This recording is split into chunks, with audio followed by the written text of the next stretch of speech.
are the youngest woman to have ever served in Ohio's legislature. And you're in the middle of your third term in the Ohio House. But this election cycle, rather than run again for your seat, you decide to run for Congress. Tell us a little bit about why you made that choice. Yeah, absolutely. So I have had the great blessing of serving in the Ohio State Legislature for the last 8 years. And in that process, I've realized that we have a great need for conservative leadership from a young female perspective. And being in the state legislature, we had an $8 billion deficit. We worked on some of the most controversial labor reform and also, quite frankly, an abortion ban that I now carry personally at that time. And I know that there was a space that women needed to lead in because our male counterparts were really getting beat down for being in those positions.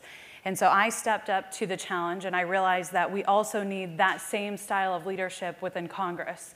Right now, we're looking at $23 trillion in debt, and I haven't seen any real intention to reform that financial crisis that our nation is having. And so I stepped up to the challenge to run for Congress because I knew I was willing to take the tough votes in the Ohio legislature. I'd be willing to take them in the Congress federally. So that's why I ran for Congress this past term. So you didn't win. Yeah, unfortunately, I was not successful. And ironically, conservative women have a better opportunity in a Republican primary than just about anybody as far as women go across the board in political opportunities to seek public office. I think that as a conservative woman, you're better seated to succeed than you are as a woman in any other spectrum politically. Simply because it could be a multi-way primary, there could be a lot of dollars invested in the race, but if you hold the conservative ideology, typically it's the middle of the road women within our party that have less success within a primary because your primary is your staunchest base voter, in which case I've carried a lot of those supporters through the years, but I've also carried independents and I've carried Democrats successfully. I won my last election to the Ohio House of Representatives with 73% of the vote. So women can win votes. However, in my Republican primary, my opposition and a lot of the party establishment power spent about $1.4 million against me, a 29-year-old female running for Congress. Okay, so President Trump didn't come out and endorse you, but you really tied yourself closely to him during the campaign. Did that hurt you in the end? So I think that it can be debated either way, whether it was helpful or harmful to be a pro-Trump conservative candidate, first and foremost as my platform. I never hide who I am. I campaigned alongside the president. I believed in his mission and his intentions, getting into public office and what he was doing to, in a way, be a political wrecking ball to the establishment and to the special interest powers that have controlled and corrupted our nation. And for me, that was important. And so I was willing to put that front and center.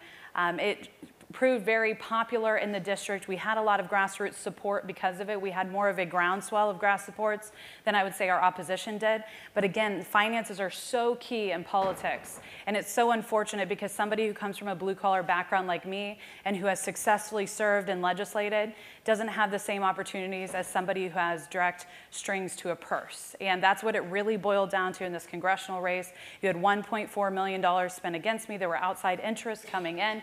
In the last week, the Chamber of Commerce, they actually dumped, a couple $100,000 on air to beat me up on television. And the ironic thing was, over the last 8 years, I have had a 100% voting record with the Chamber of Commerce in the state of Ohio. You could not find a more pro-business candidate with the background of being pro-business. The problem was not that I was conservative. The problem was not that I was a Republican. The problem was not that I was a woman. The problem was I say what I'm thinking, and I'm willing to act on my convictions and what my constituents send me to do. And unfortunately, I believe both sides of the political party system want to have immense control over their candidates. And when they found that they couldn't have that with me, that was a threat to the establishment, and they had to spend, and they were willing to spend whatever it would take to beat me in my primary, and they did. So where did you not align with the party? Where did you sort of have that conflict? So Governor Kasich, who has been nationally known at this point because of his second and potentially third run coming up for president of the United States, he expanded Medicaid early in my second term. And he did that against the grain of really the party and the base of the party and what we believe to be right about governing. And when you come into government with the principles and convictions of limited government, you don't believe in expanding the dole of which government is. And that happened to be the case that Governor Kasich was fighting for Medicaid expansion while also having the idea of a presidential run in sight. So he wanted to win independent voters, he wanted to win Democrat voters, and he didn't really care what his base and his party thought. And unfortunately, I recognize as a millennial who has done the math that puts us back into the same circumstance that we were in when we received the $8 billion deficit that we were handed by the Democrat Party. And I just look at it as basic fiscal sense, that you cannot spend money you do not have without increasing tax revenue. He did not increase taxes, we've cut taxes, and he expanded government spending. And so it created a really terrible circumstance financially for us in the budgetary process within the legislature, and I recognize that long-term it simply wasn't sustainable, and I believe we should be working and aiming to get people off of government assistance, to have them have a hand up and a hand out so that they can live their best life possible without being reliant on the government, and also recognize that the government simply can't sustain everything that it currently has its hands in. $23 trillion in debt is an excessive burden to our future. So last year on the stage, you were here with us, you said that Trump is the president that is needed for this time. Do you still feel that way a year later? I do still feel that President Trump has been a strong, decisive leader. I believe that he has had instinctual ability that a lot of presidents haven't had over the last decades. And part of that is people get into public office and they become politicians. President Trump isn't interested in becoming a politician. He's interested in saying and speaking what he believes to be best for Americans. And he does that every single day. It doesn't gain him popularity necessarily, but he always says what he's thinking. And I believe he's been more accessible to the press than a lot of presidents ever have. He has pressers on the regular. Really? Well, I believe that there is a great deal of access to him. I believe that he answers a lot of questions. As a journalist, I would disagree, but okay, that's fair. I respect that, and that's why dialogue is so powerful. I mean, you have your vantage point, I have mine, and this is your job. I will never step on your toes, but I do believe that the president has done a lot of things right, but he's also failed to deliver on a lot of things that were integral to his mission, and I think that he needs to get back on track. He didn't necessarily have the support in the Republican trifecta with the House and the Senate that he needed to get the job done. That's why we've seen an uproar and we've seen transition. We lost the House, and I believe it's because we didn't do what we said. And when you don't deliver on campaign promises, people are dissatisfied, and they should and they can remove you. And I think we're seeing that pushback. And so I think the president really needs to get focused on his mission. He needs to have advisors around him who support his goals and support the constituency that sent him. And unfortunately, he has surrounded himself by more of the same establishment that were driving the country into deeper and deeper debt and away from the constituents that were intended to be served. So I want to go back to this question of women running for office. You touched on this early. So we saw a wave of women running for office in the last election, but most of them were Democrats. In fact, just one Republican woman was elected to a freshman House class that had a record 35 Democratic women. Why do so few Republican women make it to Congress? So I want to highlight the efforts of Elise Stefanik. Elise Stefanik was formerly the NRCC chair of recruitment. But what she found was she wasn't able to get Republican women through the primary because the establishment party was not willing to really participate in the party, at least to what meets the eye. But the truth be told, behind the scenes, I believe the establishment party is very much participating in the process, tilting the scales financially, doing everything they can to block donors from giving to you. I can't tell you how many meetings I was in where people were thrilled and exuberant about the ideals and the policies that I presented them, and were ready to write a check. And then within a week, they looked like a ghost was in front of them when I saw them again. And that is a direct correlation of people calling shots behind the scenes. It's crony capitalism. It's all of the things that are wrong with politics. But Elise Stefanik is stepping away from the helm of the NRCC so she can get down into the trenches with women. And I believe when I met with her that although we're in a different place on the spectrum politically, she's a more moderate Republican from New York, I'm a more conservative Republican from Ohio, she recognizes the value that women bring to the table. And I think, quite frankly, she's astonished that we haven't worked harder as a party to highlight the strength that we have in women in this party. And so I just applaud her. She's doing the right thing. But again, I think the primary process is set to help the conservative person succeed or the more liberal person succeed. It's just the way our party system works. Those who are most passionate come out to vote. Those who hold those convictions most deeply come out to vote and support that candidate. If that person doesn't have insurmountable finances waged against them, they're going to be the most likely candidate. And unfortunately, in our party, I believe a lot of women are more moderate. So a lot of women are more moderate and identify with different things than I tend to identify with, at least that are engaged politically, because they recognize how tough it can be to stand in that gap and speak to these issues publicly, and they get a lot of pushback. And so instead they recoil and take a more moderate position, and then they have a tough time getting through primaries because they're not strong enough for the base to help propel them. So you're the lead sponsor on Ohio's heartbeat bill, which would ban abortions as soon as a fetal heartbeat is detected as early as 6 weeks. It's been called one of the most restrictive abortion bills in the country. You've called yourself Planned Parenthood's worst enemy. We're talking about getting more women elected to the Republican Party. Do you feel like some of these positions are actually going to further alienate women from wanting to run as Republicans? So every time I come here, I get more and more popular with introductions like this. But yeah, so the fetal heartbeat bill is something I feel deeply convicted to. It's also something that I believe is best for women and children, simply because I've seen the horrific acts of violence against a child in the womb, and also the aftermath of women that have post-abortive stress disorder, the aftermath of women who have, in many cases, had perforated uteruses, and things that I would never associate with healthcare.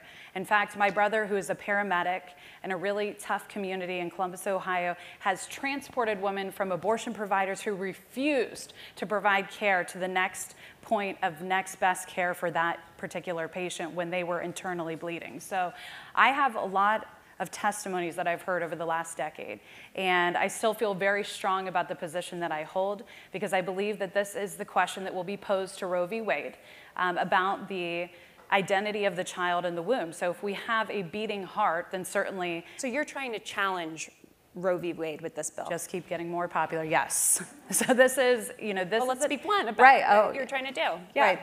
This is an arrow at the heart of Roe v. Wade to change the premise of the discussion of when the child deserves protection in the womb. We have the 14th Amendment, which suggests that everybody deserves life, liberty, and the pursuit of happiness, and that includes our posterity. And so this is really a constitutional question that needs to be put in front of the courts, and our bill is the vehicle to do that. So is this really something that people of Ohio want? I mean, two-thirds of women support Roe v. Wade. So isn't this a little bit against the will of the people and the people that you represent? I recognize that this is an issue robust with passion, compassion, and differences of opinion. As far as stats go, I don't know that 2/3 of women support Roe v. Wade. I believe that 2/3 of women probably support some type of access to abortion. Most women do not support late-term abortion. Most women do support the heartbeat bill. The Barna poll actually suggested that 96% of Republicans support it, and it was, I believe, 6 out of 10 independents support it, and also 55% of Democrats support the heartbeat bill. So that's a poll that is a national perspective on that particular issue. Okay, I haven't seen those numbers. Let's open it up to questions. Do we have any from the audience here? We've got a bunch. And let's please keep it to questions. And if you could identify yourself. So my name is Sarah Bach. I am a former board member of Planned Parenthood. So I will admit that I'm on the polar opposite of your end of the spectrum. And so I guess maybe just to gauge the truthiness of these statistics about what we all believe, I would be curious for everybody in the room to stand up who supports Roe v. Wade.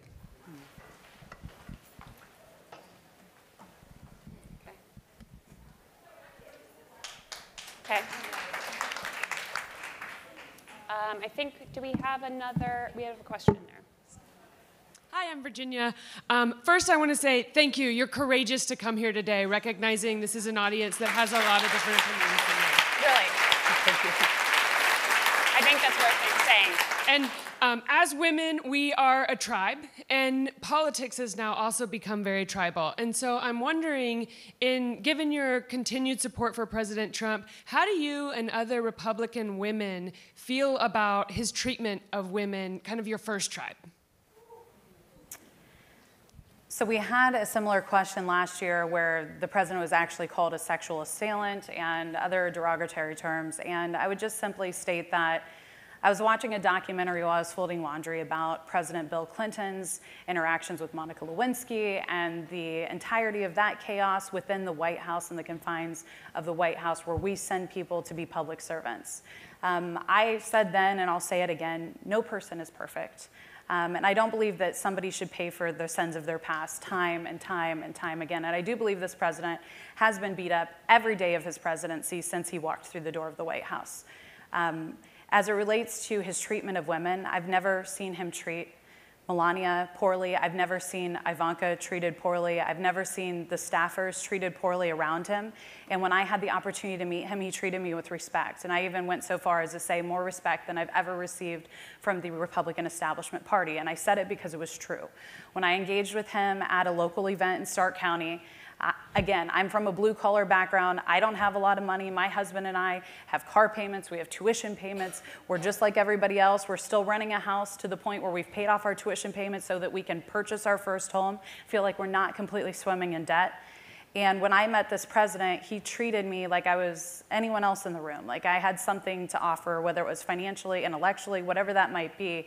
He treated me with respect, and he inquired about my position. He was proud that I was a legislator, a Republican female legislator, and I was doing it at a young age. So my experience was much, much different than the mainstream media perspective that this guy is a terrible guy. That wasn't the vibe that I got on a one-on-one basis.